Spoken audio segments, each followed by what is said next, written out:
Welcome, everybody, to Dead Talk Live. I'm your host, Viz, and I want to welcome all of our viewers from around the world.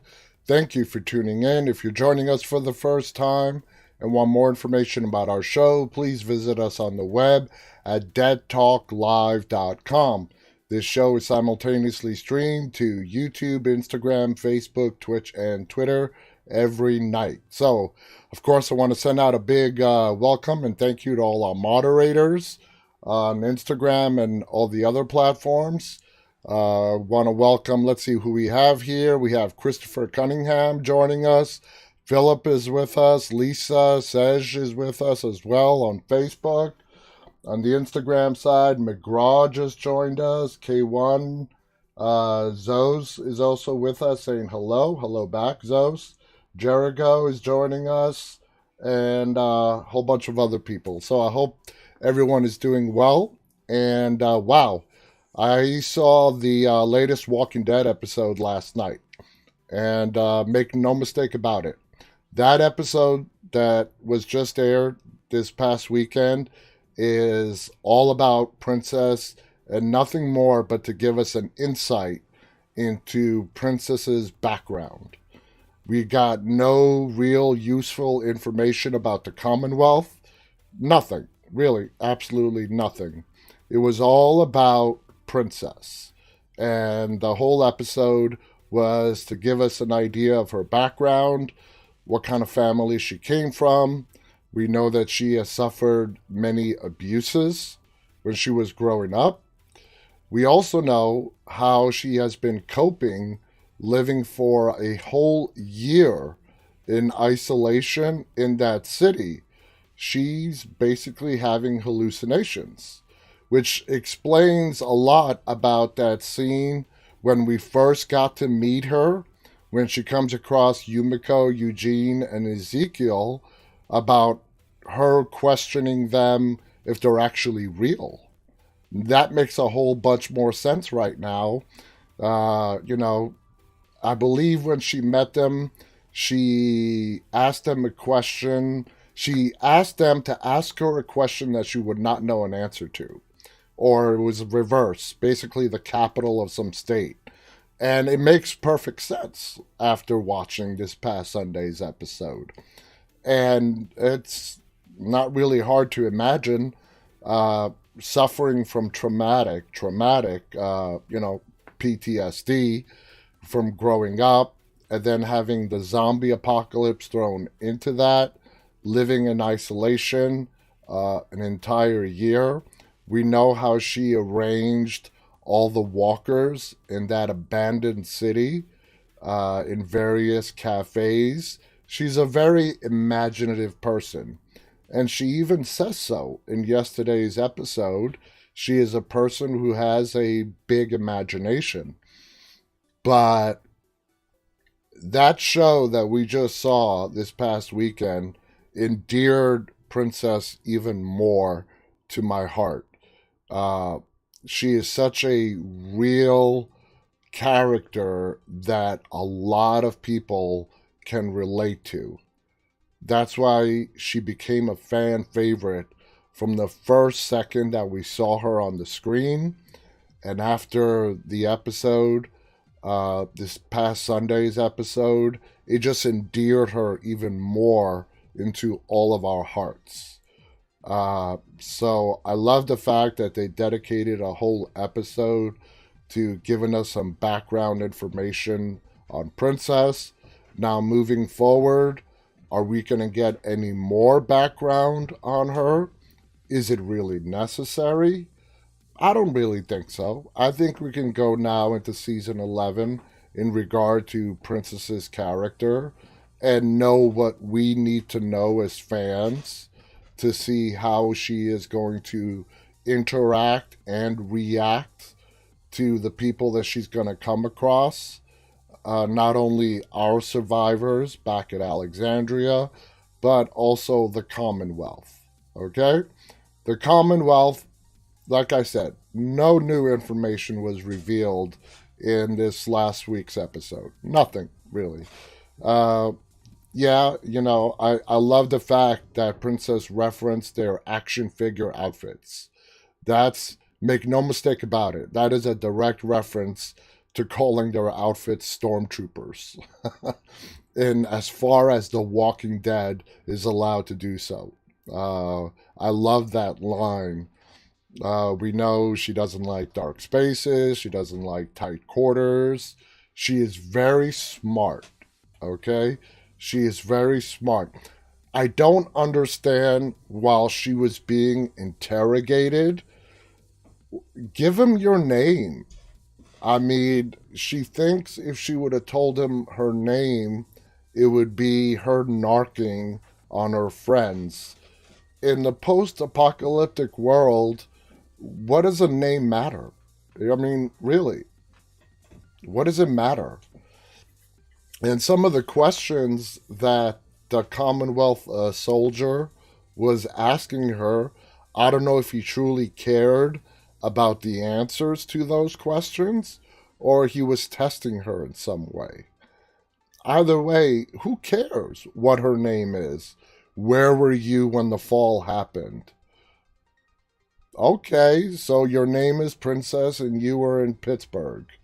How does that help us moving forward? I have no idea. I think they were just testing her and everyone else that got questioned that we did not get to see on the screen as to maybe loyalty. Can they be trusted to reveal the Commonwealth to these strangers? We know Stephanie is involved. She obviously told them that she thought just Eugene was coming and wasn't expecting a group of three other people to be with him. Maybe that's what set them into this defensive protective mode. Maybe if it was just Eugene that showed up at the rail track, they would have approached him differently. But he ended up coming with three other people. Right there, they might have suspected something was off. So instead of greeting him differently, they of course took the very aggressive route. And to be honest, if you're supposedly meeting someone that you've been having conversations with on the radio for many months, you don't expect that kind of greeting. You just don't.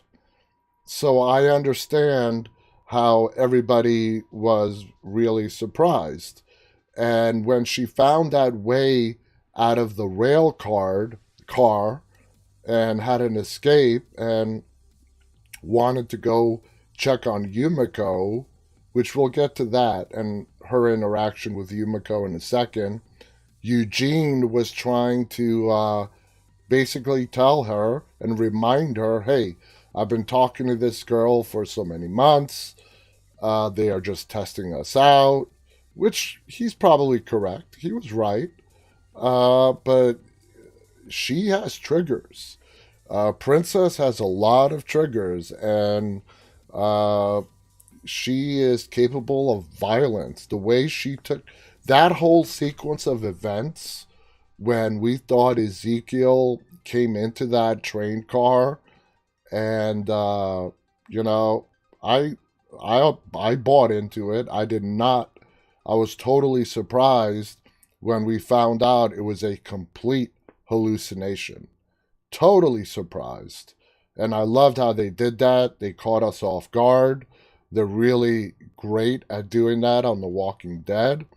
It was basically her. And you can imagine this Commonwealth soldier who just came in to deliver her some food. And the way we saw it, Ezekiel came out of nowhere and knocked him out. And I'm wondering, since Ezekiel was the figment of Princess's imagination, how did that happen? How did Princess get the upper hand on this armed soldier? So she has skills. She's got skills. She's strong. She just has she has been around people for a very, very long time. So she has a hard time distinguishing what is real and what is not real. And another important scene in that episode was when she crawled out of that space again and she made it to the gate.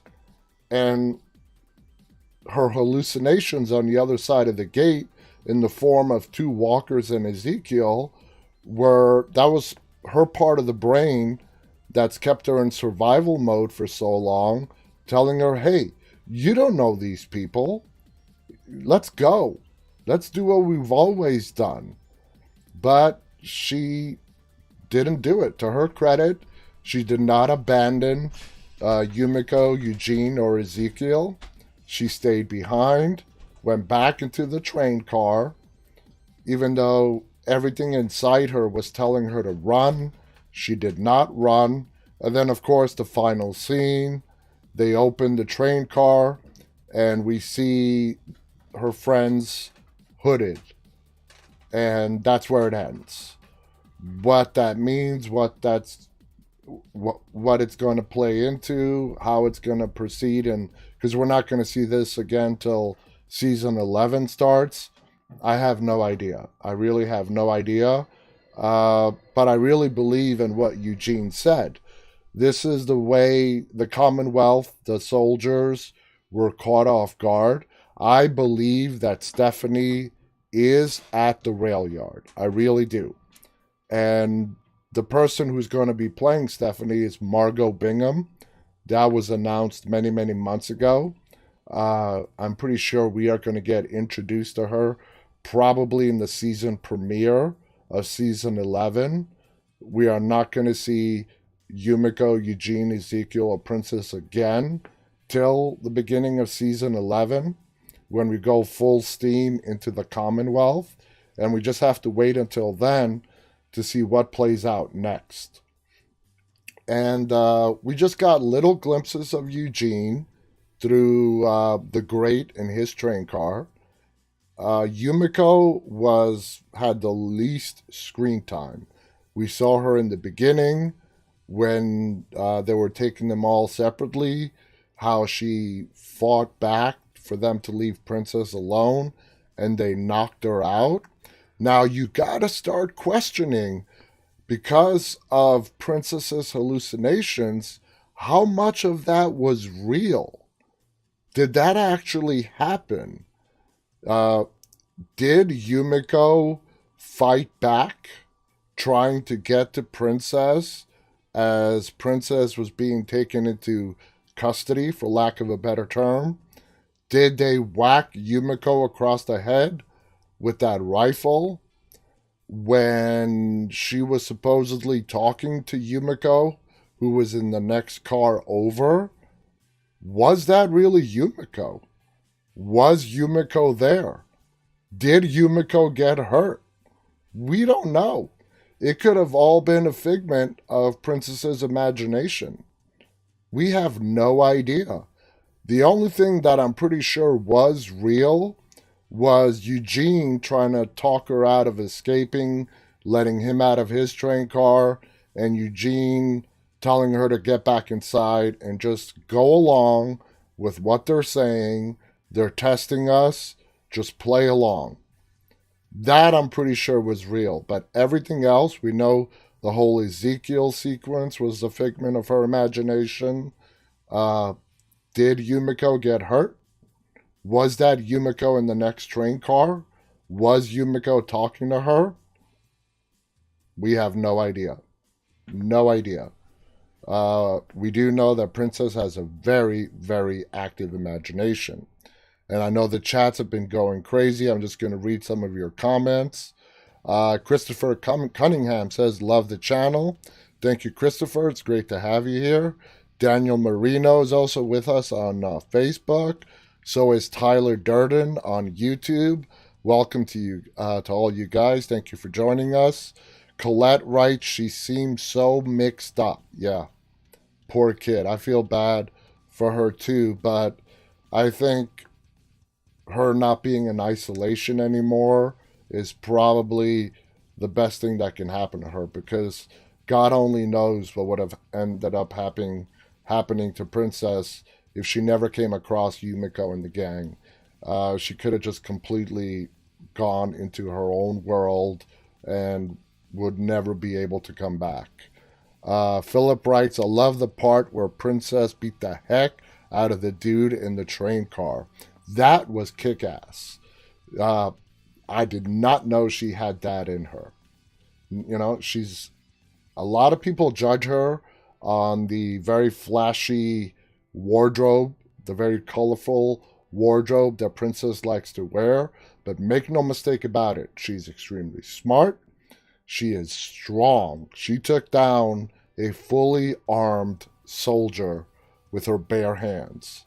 Don't forget that. Lisa writes, she's not totally broken. She's a survivor. Cece writes, that scene with her beating on the soldier and thinking it was Ezekiel was freaky, though. Yeah, I compare that scene to exactly when Lydia was captured by Daryl and Daryl was interrogating her in the hilltop cell, and how Lydia twisted the background story of what happened when the zombie apocalypse broke out. And when Lydia was first telling the story, in order to protect her mother, Alpha, because she had been so brainwashed by Alpha, she completely twisted the roles of her father and mother. She made her dad out to be the bad guy and her mom be an angel. And by the end of that episode, I loved how we found out the truth. It was completely turned around. It was her mother, who is Alpha, who is the complete psychopath. And the zombie apocalypse allowed what she really was to come out and play. And I've mentioned this before on this show. The post-apocalyptic world is a psychopath's playground. That's why you see so much evil. Because all the people, pre-apocalypse that had to pretend, put on a show in order to blend in with society, when the world falls apart, they can be their true selves and let all that evil that they have inside them just come out and go crazy. Colette also writes a very psychology show, very intense. It deeply got into her. Donnie's also with us on YouTube, saying the hole in the wall and the cutout was not there later in the episode, so it was all imagined. Great point. That's a great point, Donnie. I don't remember not seeing that hole again, but I totally believe you. That hole could have very easily could have been a figment of her imagination. And if that hole was a figment of her imagination, then I'm completely wrong. The one part that I thought was real, and that being Eugene, that never happened as well. She never got out of that train car, but only to be interrogated. Only to be interrogated, and that's it. If that hole was not there later on in the episode. Tyler also writes, when the soldier said he was so new he didn't have ammo, I expected her to point and pull the trigger. Yeah, I didn't believe him either. And if he was BSing her and there were bullets in that gun, he took a big risk. he was playing with his own life. He was playing with his own life, making those remarks. Want to welcome Warley, who's just joined us on Instagram. Hitch has also joined us. Welcome, guys. All you guys on Instagram. Juan Carlos is with us on YouTube, as is Alexander. Hello to you guys. We have Plasma Nova saying, I'm confused. Why did Zarak not die when he got bit? Who are you referring to? I'm just a little bit confused. Dylan is also with us on YouTube, saying, huge fan. Keep it up, my man. Thank you, Dylan. Thank you for joining us tonight. I love this. We have a nice big crowd with us tonight. And I appreciate all you guys joining me tonight. So thank you. So what we do now is we're going to go over what the media had to write about the episode. And as you all know, I like to reserve reading the articles so we can read them together here on the show. But from what I've read in the headlines, it looks like a lot of the critics did not appreciate this past Sunday's show for what it was supposed to be. Whether they didn't get it or not, I don't know. But let's go ahead and read this first article. I've noticed a similarity between the two basic types of Walking Dead fans and gamers. In both camps, you have your hack and slash types who crave action with little to no interest in complex plots or any plot at all. Then there are the hardcore devotees who can recall obscure storyline details from years ago. That's us. Perhaps they attend conventions or enjoy cosplay or write fan fiction or even read recaps. If you're among the former and it's undead slaughter you crave, this chapter was probably a big letdown, meaning that this was not an action-filled episode.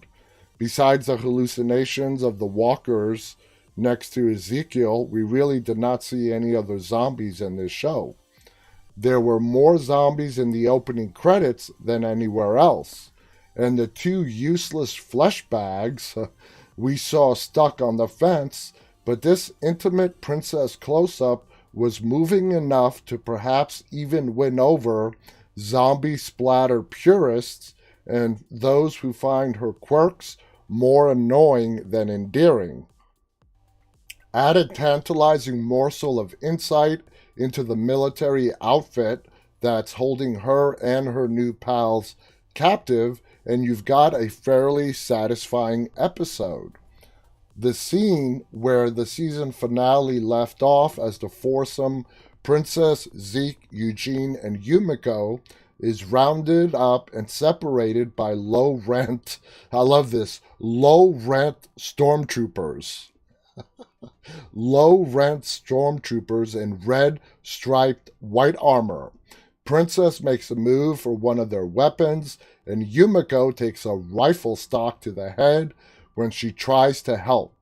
Being isolated in separate dark train cars does not work well for Miss P, who counts steps in Spanish and recites city names to ward off a panic attack. As she tries to talk to Yumiko in the neighboring boxcar, she tugs on a wood plank and gets a splinter.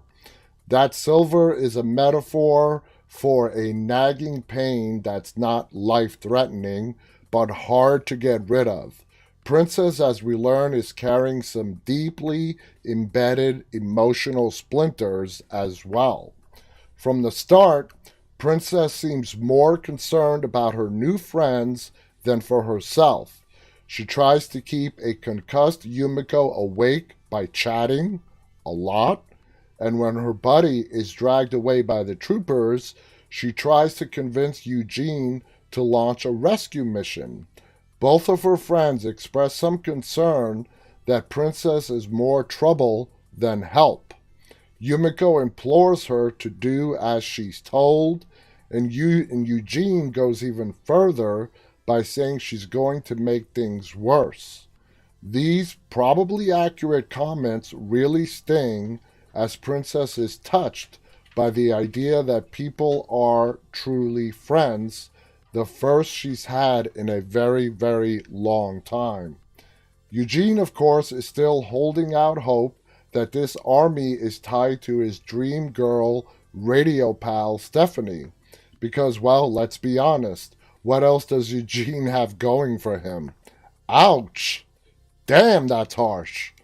But his argument that the troopers are not necessarily bad people kind of crumbles when Princess is interrogated.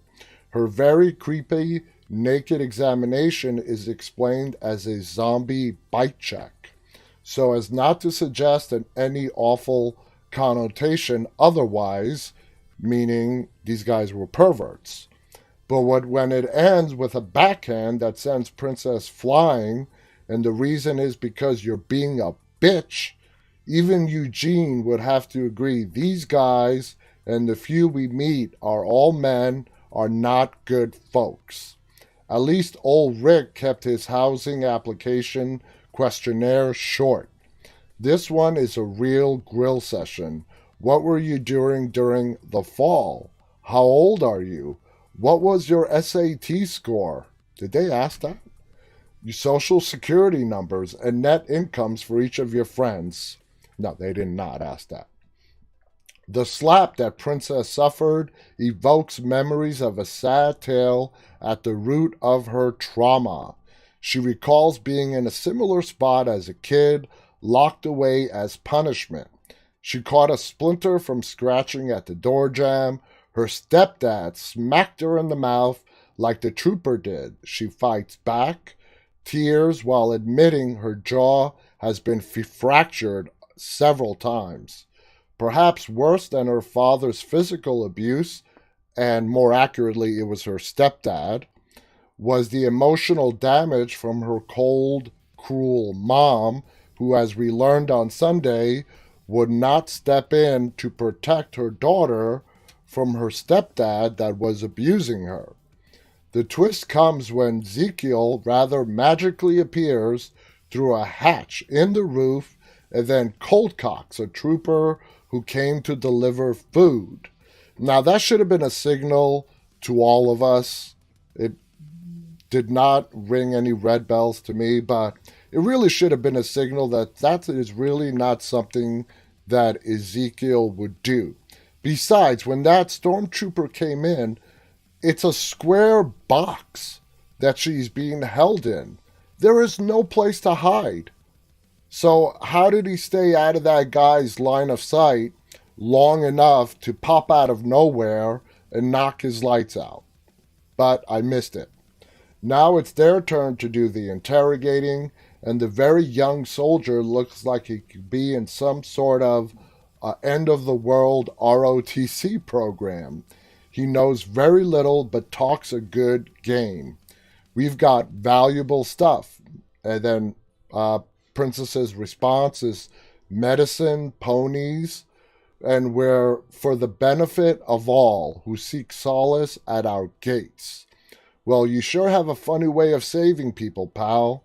While Princess sees this kid as one of the scary action figures who came to life, the kid is more concerned about the paperwork he has to fill out. 3 hoots and a cot is all I got, lady. No quality intel. Boy Soldier is also worried about what his bros will think about getting snatched up by some chick. And that little misogynist line is also a clue as to what is really going on. When he tries to steal his rifle back, Zeke pummels him within a few inches of his life. But it's not really Ezekiel. Princess has been all along talking to herself and also kicking this guy's ass quite handily.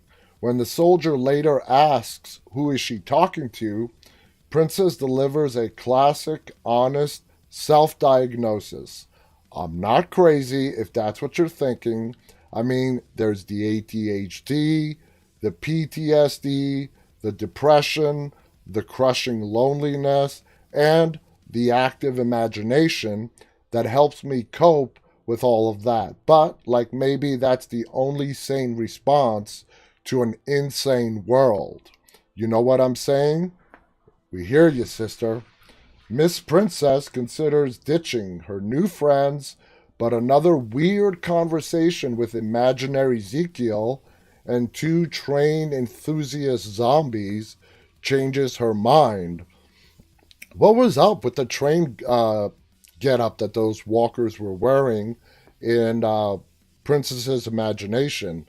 I mean, if we're all going to imagine zombies, how many of them picture a zombie being a former train conductor? I mean, that's just out of nowhere. It's cool. It's something you would never think of, but I'm like, wow. Running would make her like her mom, just another monster in a world with too many of them already. These new friends are some real ones, so Princess listens to her better angels and returns to negotiate with boy soldier. But why does she uncuff him? Somehow that doesn't backfire, but Princess still gives up her remaining leverage by answering all of the interview questions, and worse, handing over the rifle. I still do not see the leverage in them knowing your name. Like I said, it's the post-apocalyptic world. Who cares what you're called? Like Negan. Is Negan even his real name? Maybe we will get the answer to that question in the sixth and final of these bonus episodes where we get to meet Lucille. Maybe we'll get the answer if Negan is his first name or last name. We shall see. So maybe Eugene was right. If Princess did not make things worse in the end, she sure did not make it much better. Or did she? Boy Soldier yells, "I got her," and the door opens to reveal her three pals, all wearing ominous black hoods and surrounded by more armed troopers. We're left to think this could be a prelude to an execution, but maybe it's simply the preferred method of moving them from one location to the next without revealing anything about the camp. What if, by prying loose those splinters, Princess actually saved the day? So that was a great recap. That was a great recap. Didn't delve that much into her imagination until the very end. But as far as them wearing the hoods, they're not going to execute them. So we can definitely cross that off the list. They're not going to be executed. They are probably getting ready to move them. We don't know how how Yumiko, Ezekiel, Eugene handled their interrogation. If her interaction with Eugene was real, he probably complied because he's smart enough to understand that if they know my name, it doesn't really matter. Now, them giving away their community's location, that's a whole other matter. And I would not think any of them would do that. Even though Eugene did tell Stephanie that they are in Virginia, he did not actually give pinpoint GPS coordinates as to where in Virginia they are. So I don't think any of them would reveal the exact location of where Alexandria is, since that is really the last community that is standing, besides Oceanside, which Oceanside we do not see very much at all. I don't even know why Oceanside is still in the picture, where they're not giving it any screen time at all. Maybe as we go into season 11, that will change, and we will see a lot more of Oceanside. But up until now, starting with the Savior War in season 7, Oceanside has been a back end thing that we see every now and again. Even the people from Oceanside. The one big person that was left, Beatrice, she died in the season finale.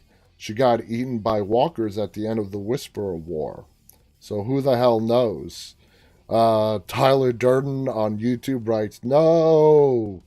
Welcome to Lambda." Tyler writes, "A coworker of mine at my job with the college I work at is also a handler for one of the Epic cast members when they do conventions. She has all the inside dirt and won't give me so much as a snip."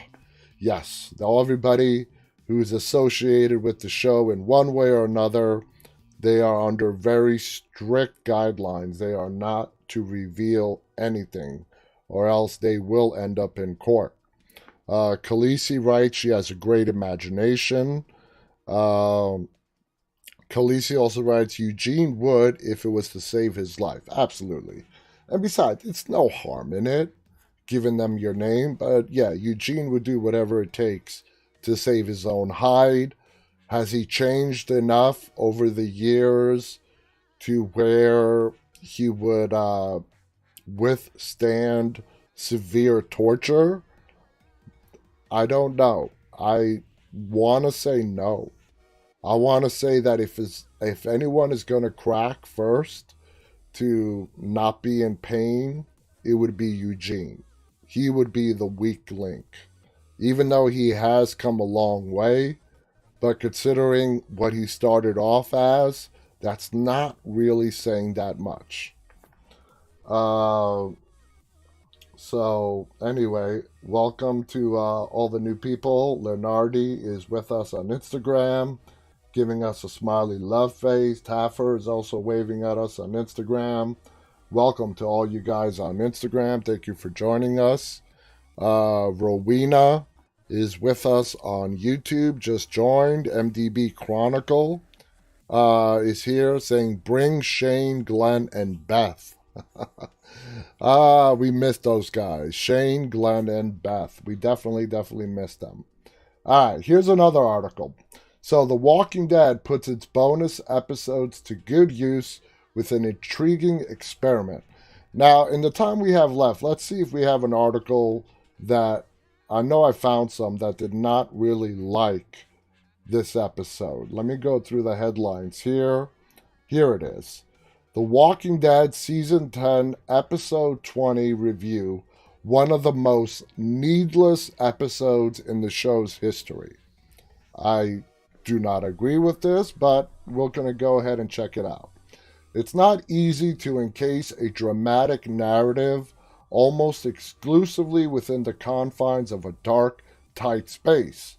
Ryan Reynolds' psychological thriller Buried certainly took a decent stab at it back in 2010, and now The Walking Dead has attempted a similar conceit, throwing Princess into an empty train carriage following an underwhelming tussle with the Commonwealth for what is supposed to be a twisty, tension-drenched character study of the comic book heroine. It goes on to say, unfortunately, the results are nowhere near as affecting as you'd hope. The episode 40-minute runtime slowly to tonally is inconsistent, awkwardly structured crawl. For what it's worth, Paola Lazaro makes the most of the material she's given. And, you know, Paola, you got to give her props. She's an amazing actress, and she has taken this role as Princess on The Walking Dead. And hats off to her. Hats off to the casting directing people who casted her as Princess. She is the perfect person to play this character. As Princess's claustrophobia and rising anxiety resurface painful memories of her traumatic past, fluently peeling back the layers of her eccentric persona to reveal Princess's more human and vulnerable dimensions. Lazaro is in command of the character throughout, even if her social quirks have a tendency to grate rather than endear us to her. For what it's worth, I do not find her personality grating at all. But Lazaro's performance isn't enough to elevate Splinter beyond its miserably mundane with a plotline that even for The Walking Dead standards is embarrassingly thin. So remember how the first article broke Walking Dead fans into two categories? Those who don't give a crap about plot and are only interested in action, and those who are actually interested in the plot and the storyline. You can tell right off the bat that the person who's writing this article is really just interested in action and doesn't really care much about plot. Anyway, after spending the first 15 minutes in the train carriage, Princess makes a break for it, only to talk to Eugene, who persuades her back into the carriage. She then faces interrogation by the Commonwealth before returning to the carriage, where she decides to attempt another escape before, yep, you guessed it, heading back to the carriage. The episode's final moments, in which Princess, Yumiko, Eugene, and Ezekiel are held up by the Commonwealth guards, leave us in exactly the same spot as where we started, with barely anything learned to show for it. And I mentioned this at the top of the show, and I'm going to mention it again because they made a reference to it right now. The purpose of this last episode that we saw was not to further the Commonwealth story. That is what season 11 is going to be about. The purpose of this episode was to further Princess's story and to give us background information. And that is the pattern of these 6 bonus episodes that we have been watching. They are to fill in gaps, especially with the big 6-year time jump that we got right after Rick Grimes disappeared in season 9. That's what these episodes are doing. That's what we're going to get with the final of these 6 episodes called Here's Negan. We are going to get his backstory that we are all waiting for, and what his interaction was with his wife, Lucille. How did she die? Did he kill her before or after she turned? How did she die? And from the teasers that we have seen from Here's Negan, where we see him dressed up in his Negan getup with the baseball bat, him making the baseball bat, that's after Lucille died. I feel that teaser that we saw of Negan saying "little pig," I think that is the persona that he turns into right after he has to kill or put down his wife Lucille. That's what I'm thinking. So let's see. Khaleesi writes, everyone who is here is about to show who is the big Negan. Jude is with us on YouTube as well. Hello, Jude. Welcome to the show. Eric Allen is with us on Facebook, saying, I build race cars and host car shows. Okay, I plan to build something evil and do a vinyl wrap of The Walking Dead on a future project. That sounds interesting. Alejandra is with us on YouTube. I hate the hates. Some people just can't seem to understand that it isn't a continuation of the main plot. I totally agree with you, Alejandra. Some people out there just don't get it. They don't get what The Walking Dead is really ultimately about. And I've said this many times in the past. The Walking Dead is not about zombies. You could have made the backdrop of the show be about big, giant, man-eating rats. Okay? The whole purpose of The Walking Dead is what happens to humanity after civilization falls. So, to continue on with this article, to be clear, there is nothing inherently wrong with stories that trade plotting for character. Some of the best moments in television have come from bottle episodes in which the narrative momentum of the overarching season comes to a grinding halt to explore the people at its center. Undoubtedly, Splinter just doesn't contain enough thematic meatiness or memorable dialogue to sustain that kind of self-imposed narrative limitation. And what we're left with is instead one of the most needless episodes in the show's history. Completely disagree with that statement. There are a few minor moments of promise amidst the misfires, however.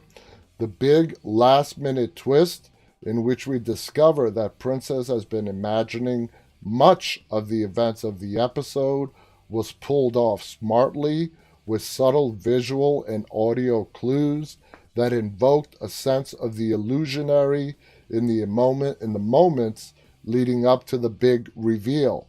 Equally, there's something to be said about the image of King Ezekiel hanging out with 2 fancy-clad walkers like 3 friends on a drunken night out. That was funny. It was funny. That imagination scene with Ezekiel and the 2 walkers, we know it's all Princess's imagination. It was a light moment in a very serious episode. I liked it. offered a bright spot in a surreal comedy amidst the episode's darker shades.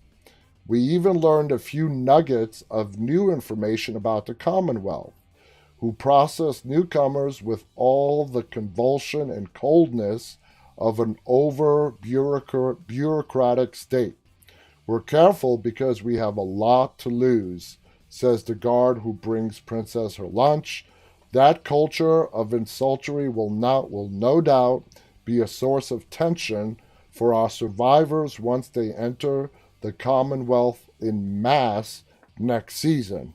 And we know this is coming. The communities, Alexandria, is not going to meet up with the Commonwealth, and they're going to be singing Kumbaya around a campfire, and everything is going to be hunky-dory. The Commonwealth consists of 50,000 people, and they're being run by a governor who goes by the name of Pamela. At least that's how it is in the comic books. Let's see what kind of changes they make to the TV show. Pamela could be a man on the TV show. We don't know. But there's going to be a lot of tension because the Commonwealth, according to the comics, is basically divided up into like a class system. If you were someone important in real life before the apocalypse, then you are someone with an important standing in the Commonwealth society. If you were just a peon pre-apocalypse, then you are a peon in the Commonwealth. That's even if they allow you to stay. For now, however, the second-rate stormtroopers are still just that. Faceless guards wrapped up in mystery and the season's reluctance to color them with any great detail only exacerbated its meandering formlessness.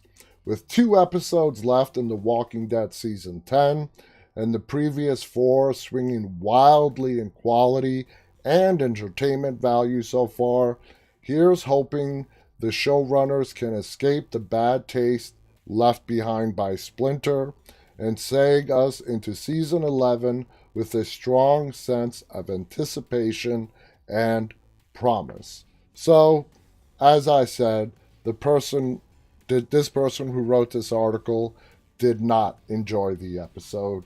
And like Alejandra, I believe, said, they just didn't get it. I really believe they just did not get it. Khaleesi writes, one of the 4 new ones, Splinter, has been my favorite. Lisa also agrees. Eric Allen on Facebook writes, if you go with the comics, it was Rick's story. The series is stretching it out. I have faith in the movies and look forward to some backstory on Glenn. So do I.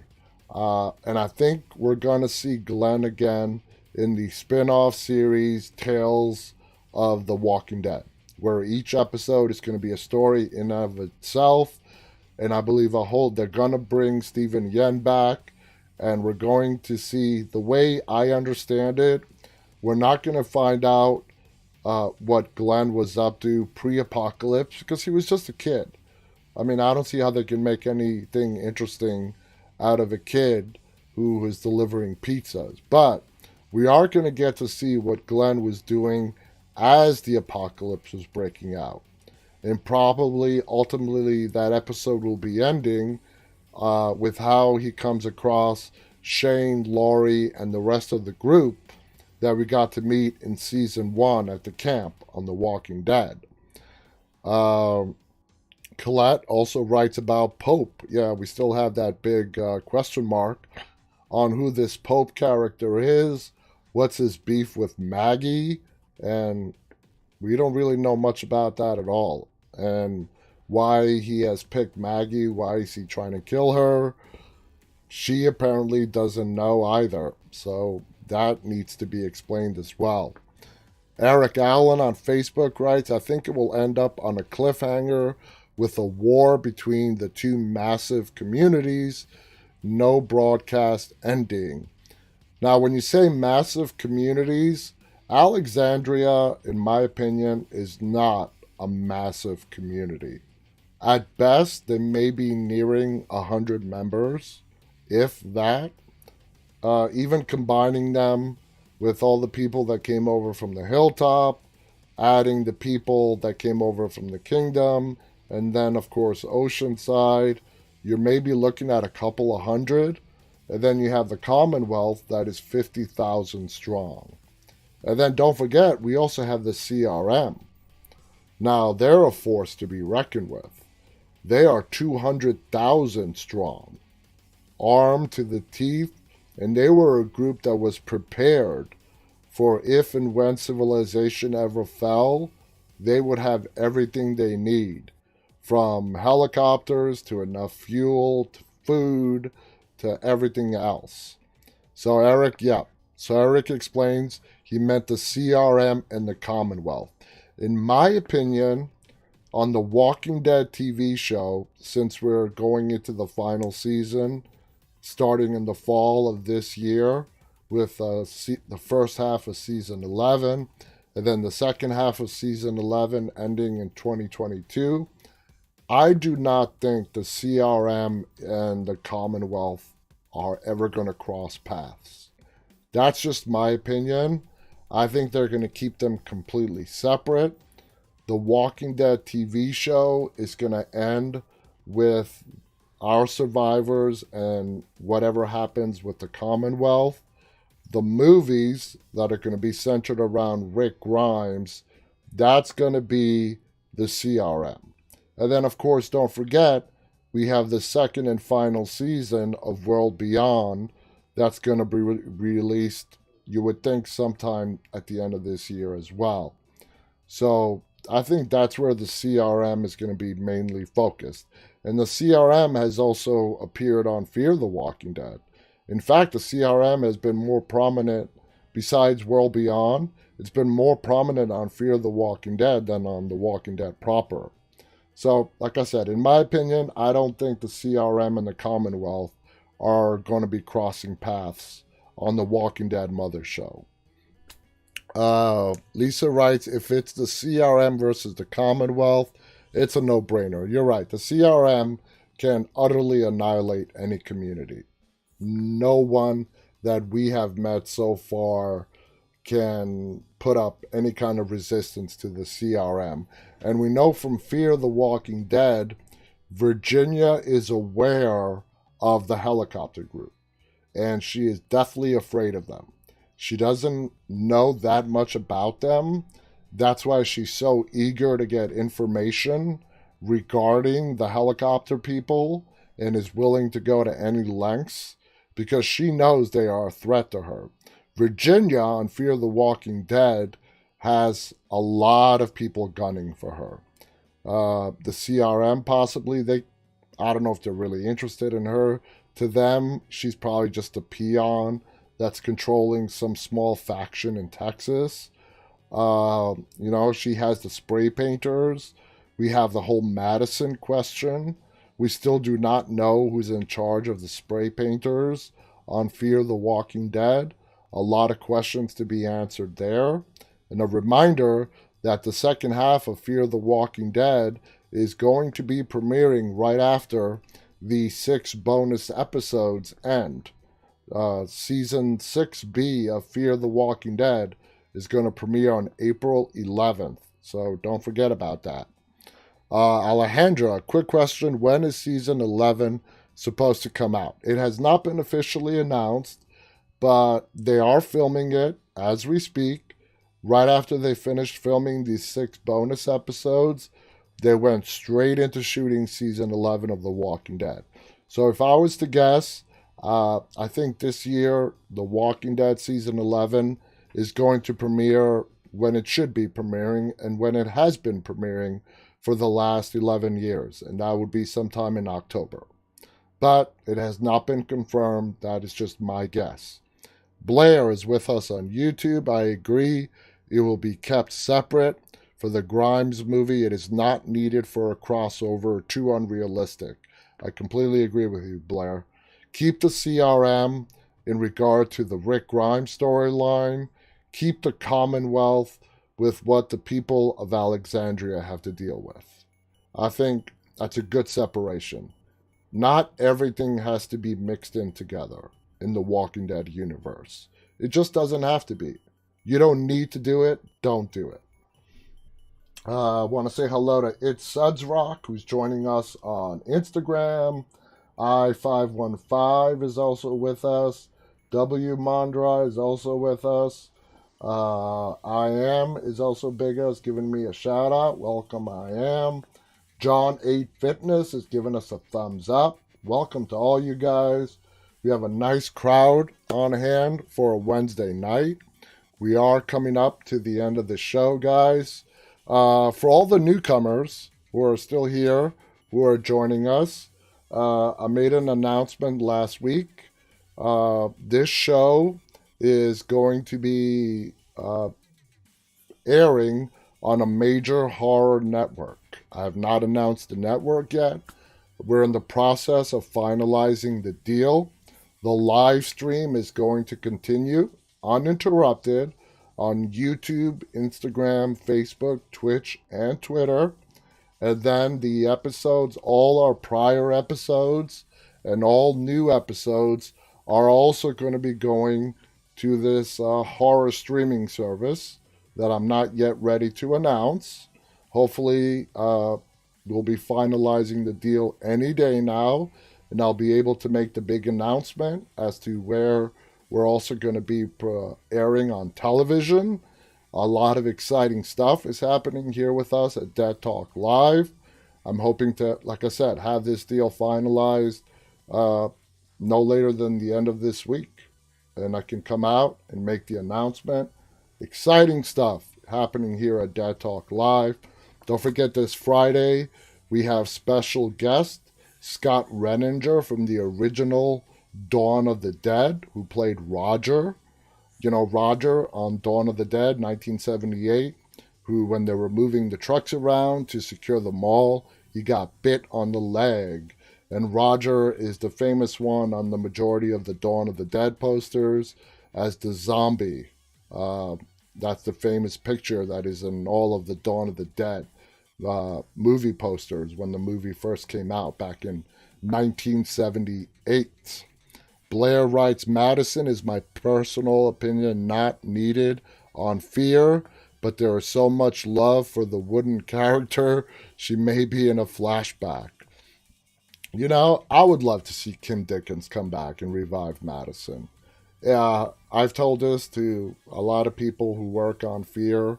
I told them, if you guys brought back Kim Dickens, you have done an amazing job at keeping it a secret. You know, no leaks, nothing whatsoever. Anyway, guys, we are out of time for tonight. This hour flew by as it does every night. Please visit us on deadtalklive.com. I'll be back on the air again tomorrow night.